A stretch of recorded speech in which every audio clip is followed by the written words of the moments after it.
آج آپ کو حضرت عمر بن خطاب رضی اللہ عنہ کے دور کا واقعہ سنائیں گے۔ اگر پسند آئے تو چینل کو سبسکرائب کریں اور ویڈیو کو شیئر کر دیں۔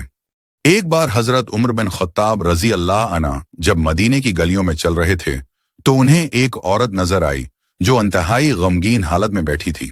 حضرت عمر رضی اللہ عنہ نے اس سے پوچھا کہ تمہیں کیا تکلیف ہے؟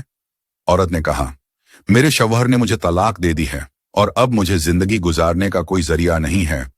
حضرت عمر رضی اللہ عنہ نے اس کی مدد کرنے کا وعدہ کیا اور واپس جا کر خلیفہ وقت کے خزانے سے اس عورت کے لیے مدد بھیجنے کا فیصلہ کیا۔ اس کے بعد حضرت عمر رضی اللہ عنہ نے اس عورت کی پریشانی کو حل کرنے کے لیے فوری اقدامات کیے اور اس کی مالی مدد کی تاکہ وہ زندگی میں خود کفیل ہو سکے۔